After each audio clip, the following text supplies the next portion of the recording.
Welcome to Webinar Wisdom, a series of podcasts which explore how webinars can become a successful part of your sales and marketing program.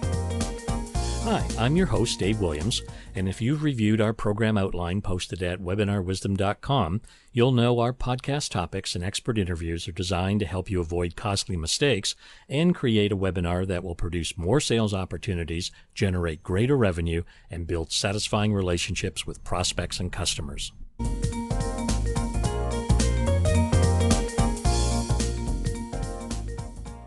Today, you're listening to our first podcast, and I'd like to welcome you and say thanks for dropping by. I'm really glad you have the time and interest to learn about webinars. There's such a lot to share. So do you have your coffee or tea ready? Get yourself comfortable in the chair. Today, I'd like to walk you through the definition of what really is a webinar and why so many companies are finding value in offering them. Now, as I said, this is our first podcast, and so you might not be sure of why we're doing what we're doing and what you should be doing at your end. And the first thing I'd like you to do is to make sure you've gone to the homepage of webinarwisdom.com, take a look at our current program, and download the key point slides. This will allow you to print them out and to create your own manual to assist you when you begin your own webinar program. I'd really like today to clarify why a webinar is a remarkable tool that you can't ignore, and these slides will really help you through all the information that I'm going to present. Certainly my objective is to try and share 30 years of experience that I've had in seminar marketing and to share with you the lessons that I've learned while working with the experts. And with all that information, I'd like to discuss what is successful and what not to do, and to provide a variety of case studies and success stories. The emphasis really is on using the webinar as part of a sales and marketing process. All the content is derived from practical information given to me through our Ask Dave program. Now, if you haven't understood Ask Dave, again, take a look at our website, because there you'll see a page called askdave.html at webinarwisdom.com. Over the past decade or so, my clients have asked many questions about webinar marketing, teleseminars, use of video, how to communicate with people online. And I've organized those questions and comments that people have made to me into a series of categories, which are in our Ask Dave module. Now, you can participate in this process. You'll see on the archive page a place that you can enter your specific question. I'll read that question, respond to you either an email, or put the answer inside a future podcast. So this is an interactive podcast series that we're creating based upon questions and answers that seem to be relevant to the whole process of how does a webinar actually work. So let's get on to today's topic of what is a webinar and why is it of value. I would think that you're probably at that stage where you feel your product or service is good and you want to tell people about it. You believe that if people knew about you, you'd have new customers and new clients. As a result of your searching, you've discovered that perhaps some of the ways that you talk to people could be enhanced if you offered a webinar. You might have even got your slides ready, listened to and participated in a few webinars, have a mailing list ready, and maybe even shopping for technology and technique. Now, the key is that not all webinars give you the results that you would expect, but sales success can be just right around the corner depending on the preparation that you put into getting your webinar ready. So let's start right at the beginning and take a look at why are people looking at using a webinar. You probably recognize that business is based upon meeting new people. It's qualifying possible prospects, it's making them customers and clients, and then building long-term relationships. However, the world is in flux. It's harder than ever to get face-to-face attention. Time is a very limited resource, corporate dollar is scarce, and the way we've been talking to people, communicating with people, developing communication strategies may really not work anymore. New tools like the internet and rich media are now available. One of those, as we're talking about today, is the webinar. And the reason the webinar is being accepted is that perception has changed that face-to-face meetings are not the only way to effectively communicate. We used to use telephone conferences and hotel seminars, and they will not be replaced, but they can be enhanced if you develop a webinar format. Webinars have been proven to capture more clients, create warmth and trust, increase sales results, save time, save money, reduce air travel. Recently, people are even talking about webinars being very eco-friendly, reducing the carbon footprint. Unfortunately, there's a growing number of very unsuccessful and badly designed webinars. However, put them together right, and a webinar can attract, easily 20 people every week, and you can receive an 80% closure rate on your marketing program.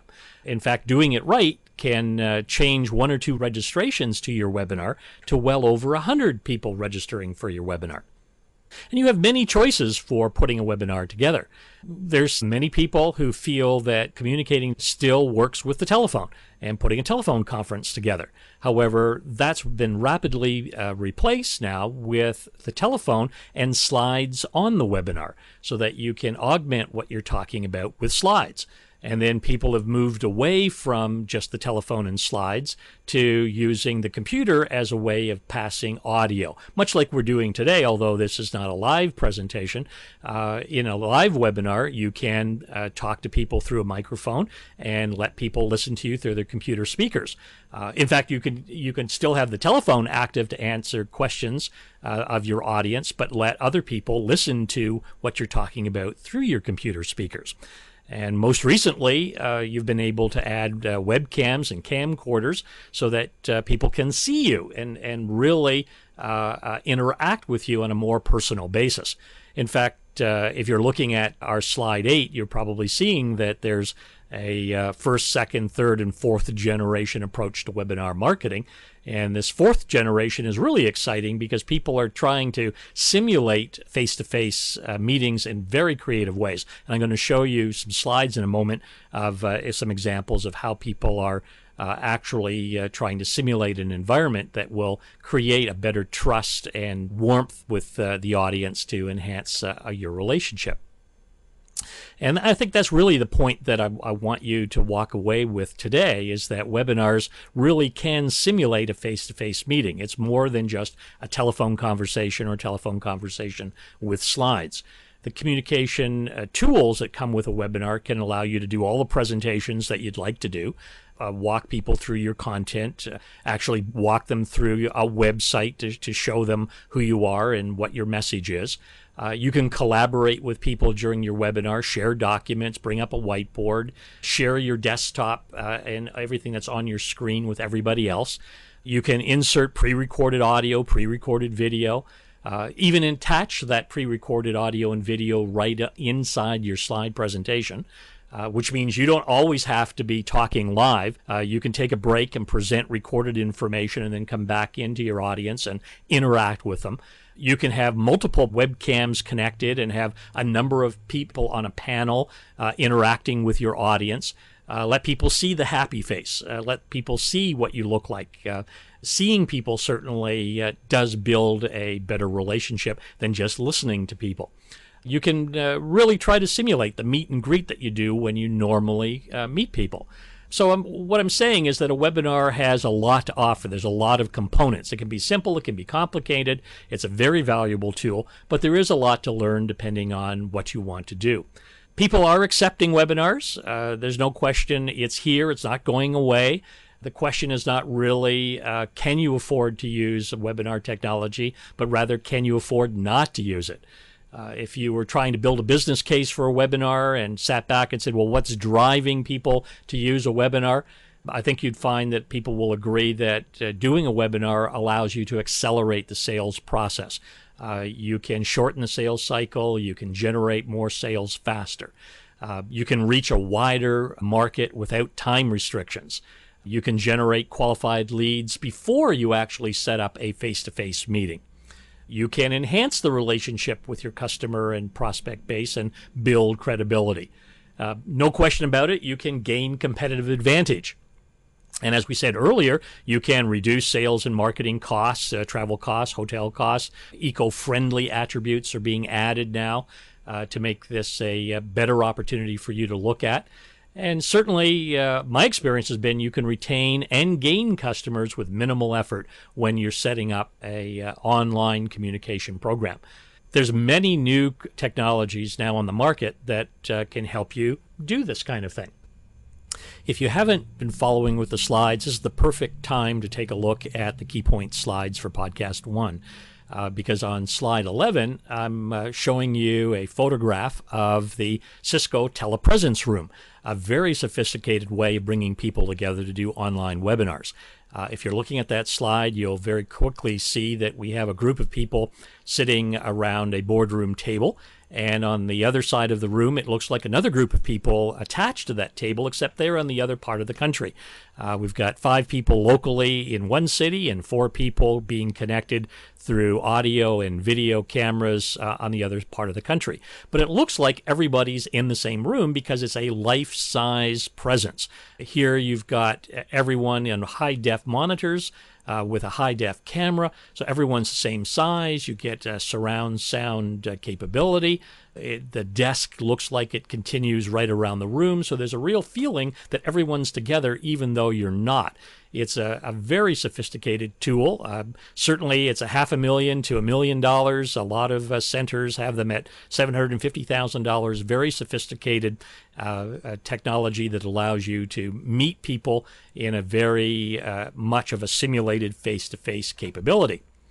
Looking at slide 12, you can see that Microsoft has a special camera that you can put into a boardroom that again gives you a feeling of a group of people talking to one another. It's called the Microsoft Roundtable camera.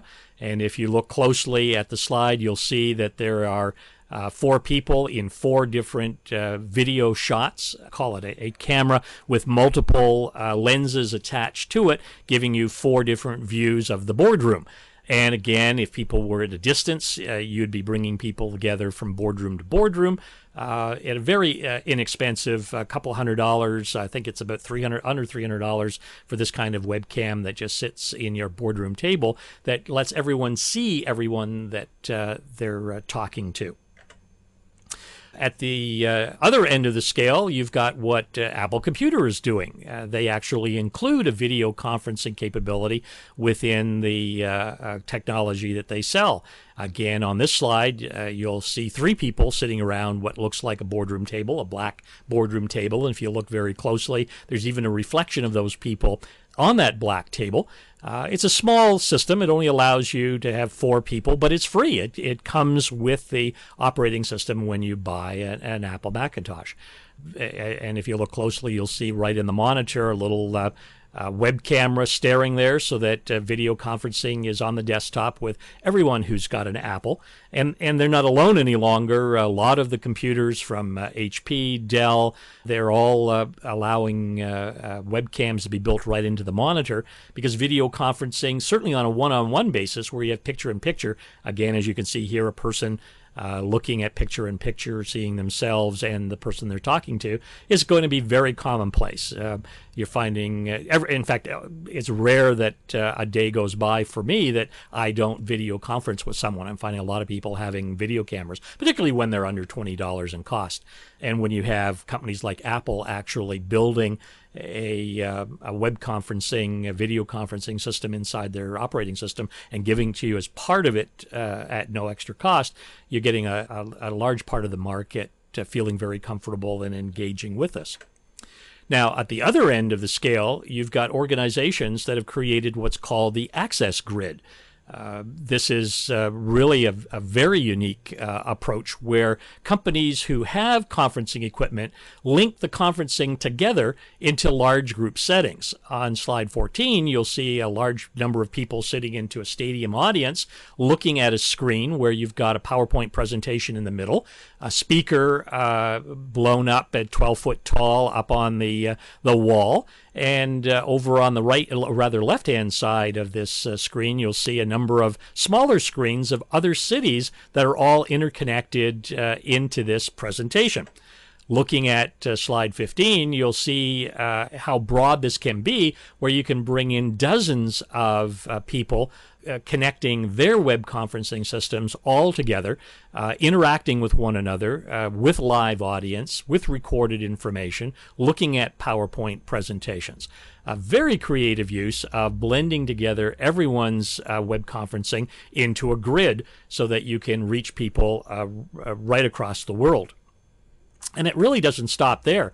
If you take a look at IBM, they're using the Second Life environment to talk to people in a very interactive way.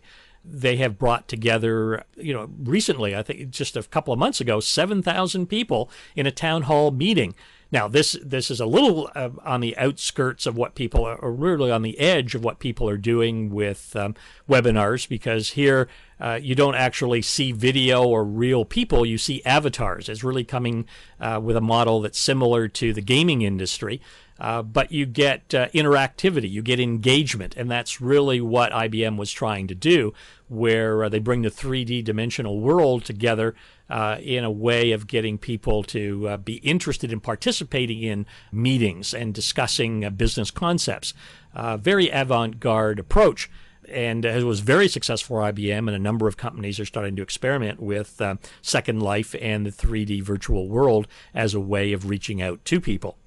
Trying to bridge the gap between conventional webcam and video technology and the three-dimensional world is Tixio. And here on slide 17, you can see a three-dimensional world that actually allows presentation of spreadsheets and word processing documents in what looks like a three-dimensional conference hall.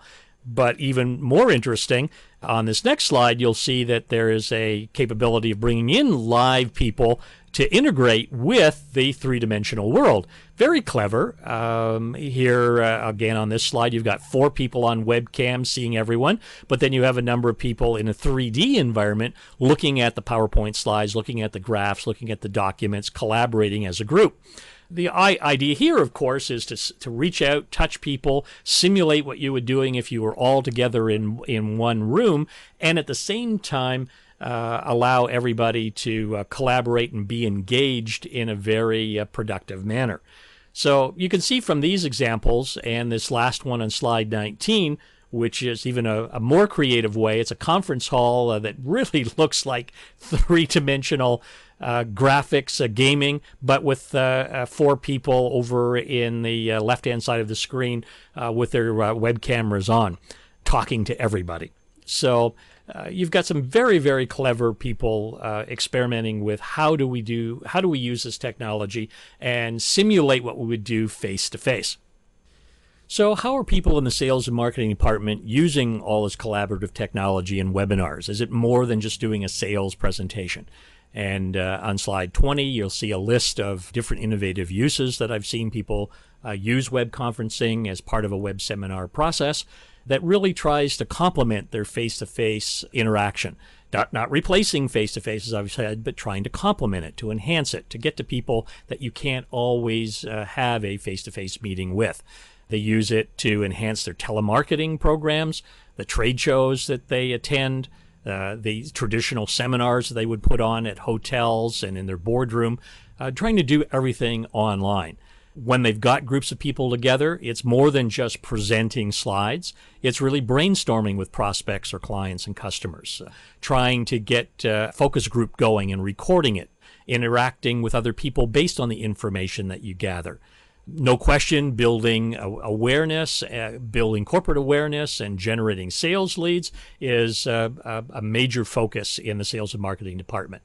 They can use a webinar to complement their product launches, a press conference, a general educational seminar, or a traditional sales seminar, a virtual panel with a number of different people all talking about topics, walking people through various web information, a web tour, a virtual trade show, or an extension of their physical trade show to a remote office. I've seen a number of people where they are physically present in the virtual trade show at the conference center, and yet with their webcam and their laptop present, they're able to talk to people in other remote offices Customers and prospects who couldn't get down to the trade show could actually see them live broadcasting.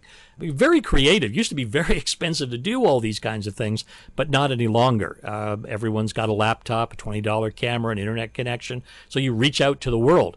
And reaching out to the world means supporting your sales process, presenting virtual sales material, sharing your price sheets, enhancing the video email that you might be doing, taking the audio and video recordings and enhancing them and making them part of a live presentation. Online proposals, follow-up meetings, live celebrations with clients. A variety of different things that people are saying, if I can do it face-to-face, is there a way that I can extend my reach and do it online? And the answer is yes, if you think through how to do it. Now, the key is to do things step by step. Most people will start off on doing just a standard broadcast of one presenter to many people out in the audience. They'll bring their slides up on their screen. They might use the telephone or the telephone supported with voice over IP. And if you're really creative, you might turn the web camera on so that people can see you. There are issues about video, and we'll talk about that in future podcasts. But I'm certainly seeing that people might start off by, in a very simple way, take your normal presentation that you do at a hotel or a seminar, do it online with the slides, use the telephone, or do it with voice through the computer, or a combination of both. Get a number of people on the phone who want to answer questions, and other people who can't get to the phone but just want to listen can listen over the computer speakers. Then once you've mastered the one-to-many approach, you can do some very creative one-on-one presentations or one-to-small group presentations where it's not just your slides, you're adding animation, rich media, product demonstrations, recorded video, doing things in small groups that make it more interactive. Again, simulating what would you do if you were all together in one room. You try to have a lot of warmth and interaction among people, and might even record all of this information and replay this at a future date if people can't attend that event. You can think of this also as boardroom to boardroom, much like in the old days where you had a satellite feed and would go from office to office or conference room to conference room with satellite or very expensive video conferencing equipment. With the internet in companies, you can take a camcorder instead of a webcam, and with the wide-angle lens and the zoom capability of that camcorder, and everyone with wireless mics instead of a conference table mic, you're able to pan around the room, show everyone who's talking in both the boardroom to boardroom, and do your presentations to customers and prospect in their boardroom to your boardroom, as opposed to an open seminar session. Extend that one step further and do it hotel to hotel. That's when you can really merge the best of live meet and greet. Instead of having everyone fly into a hotel, you can have people in their local city connect to one another through the internet. We just put together just a few months ago a six-city conference where everyone went to the local city. There we had camcorders in the audience and the 20-foot screens up on stage with each of the 6 sites being broadcasted live and direct through a camcorder, and the high-speed internet that the hotels were offering were more than enough to connect each of those hotels. It was particularly interesting because when the speakers were finished, you could turn the camera on the audience and let the speaker actually see different people in different parts of the country asking their questions. And when they said something great, everyone stood up, did a round of applause. It was quite amazing to feel that everyone was connected, even though we were in 6 different parts of North America. Want to be even more creative than that? Mix your formal presentation with a live social event. It's not uncommon at all to have your speaker at the same time have a pizza lunch and learn, deliver pizzas to everybody while the speaker's presenting, or make a social event after the presentation. We've done wine and cheese tasting this way, where people in different parts of the country are delivered wine and cheese, and after the formal presentation, everyone is sitting around online talking about wine and cheese, doing a very informal cocktail party in essence. Or go one step even further than that. have a barbecue or picnic right on the beach. We did a presentation with a group of doctors a few months ago where the formal presentation was in San Diego, and a lot of people couldn't attend, so they watched it from their offices. But then after the formal session, everyone went outdoors. The camcorders were moved to the patio. People were enjoying the barbecue and the fine food outdoors while the waves were rolling in, and everyone around the world could see what was going on, even though you couldn't participate live. So, a lot of creativity can be used here if you start thinking of what can I do beyond just a slide presentation online. So there's a few examples of what is a webinar and what can you do with it. Gives you sort of a rough 5,000-foot level that there's a lot of things you can do beyond just thinking of a webinar as a slide presentation on the computer. If you spend some time being creative, designing your webinar, there are a lot of benefits that you can see, and slide 23 outlines those benefits for you. And I've discovered that a webinar will create personal contact in a manner that exceeds the value of the telephone.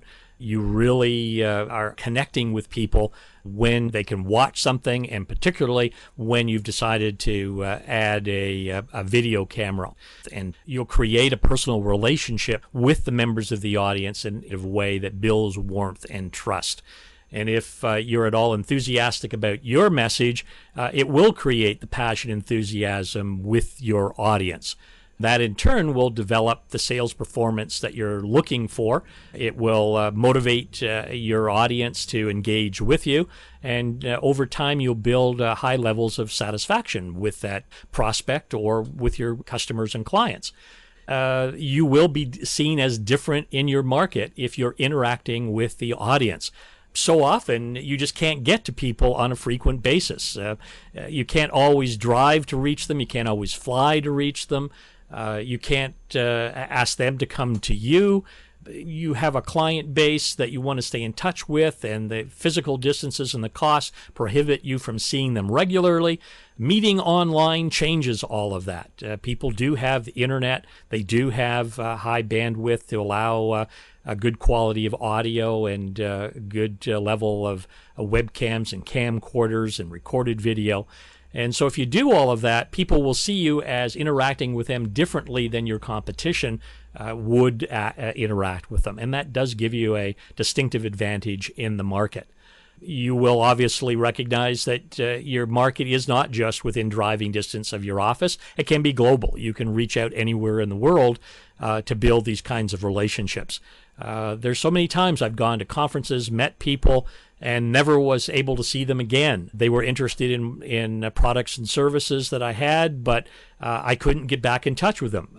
With the web, it does allow me to reach out to people anywhere on the world and stay in touch with them, let them hear my message, and let them understand why I'm different and why they should do business with me. It also allows me that if I'm inclined to actually create a community, it's not just an audience out there. I want to stay in touch with people. I want word of mouth to spread throughout the world that my product and service is of value. And if I look at people as part of a community and engage them and look at their issues, try to help them solve the problems that they have, that will pay off big time in the future.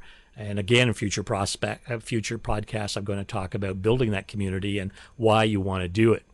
You're going to find that you can have a great success with a webinar, that webinar is more than a presentation, that if you think of it in the way I've been presenting it to you today, you can, in fact, come close to simulating an in-person meeting. You can infuse the atmosphere and personality that you would if you were actually meeting with people. So I really invite you to stay in touch. You can talk to me directly at askdave.html or send me an email at dave@webinarwisdom.com. Definitely sign up on our website so you can stay current of all the podcasts that are coming out. Stay in touch with our Webinars That Work special briefings. We do our monthly webinars as well. These podcasts give you information about what a webinar is, but our Webinars That Work special briefings at webinarsthatwork.com allow you to interact with me in a live fashion. So we actually do what I'm talking about here today. If you do need help, don't forget, love to work with you as a coach, be your sounding board, give you the feedback. If you're looking for technology, glad to help you in finding it. It is not all that expensive. I showed you some examples at $750,000, but you can have a nice 15-person webinar room for less than $100 a month. They're not very costly things. So don't hesitate to stay in touch with me. Call me. On the slide, you've got my phone number, you've got my email address, you've got the Ask Dave. I do want to interact with you, and certainly hope that today has been of value to you. So here we are at our mailbag segment of webinarwisdom.com. As I mentioned to you, if you go to our website, you'll see a Ask Dave page where you're able to leave questions for me. And one of the questions this week has been from Donna Papacosta at Travcom News. Donna is curious about the use of video camera when she runs her webinars. She's been having good success with using the telephone and slides on screen, and is wondering, is there much of an advantage of turning on her webcam? Well, certainly my experience has been yes, indeed. If you have a webcam, it also says here in her notes that she does have a Macintosh with a built-in webcam. And so the answer is, by all means, turn it on. I know just in day-to-day experience, when I have a telephone call from someone, I direct them over to my website, have them look at content that I want to share with them, but then I turn on my webcam so they can see me. Even though I can't see them, the feedback I get from people is, wow, they get to know who I really am. There's just a lot of magic that comes when people see you animated. Even though I can't see them, they get to see me and they start to connect. We do like to look in the eyes of people, get a sense for who they are, how animated they are. Nonverbal communication really is an advantage. And if done properly, it won't detract from the slides that you present. I will talk about that in the future. In fact, a lot about it. In fact, we've got a couple of interviews that I've done recently with people that I'll put into the podcast where they talk about the use of video. One last comment: don't worry about makeup and getting dressed. You do have to look professional, but you don't have to look like it's a studio presentation. People do want to look at you as if you were meeting with them in their office or in their boardroom. So looking a business professional is all you have to do. Casual is maybe not the way, unless that's the direction that you want to, or the image that you want to present to your audience.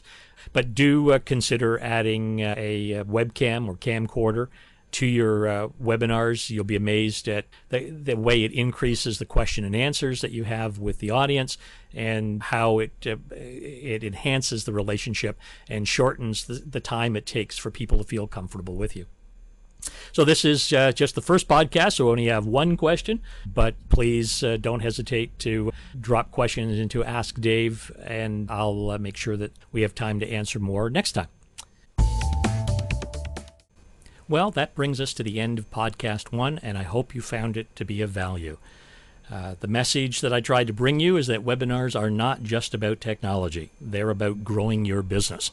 If you spend the right amount of time and energy and focus on building a webinar, you're going to discover that you can generate qualified leads and build meaningful relationships with your prospects and your customers.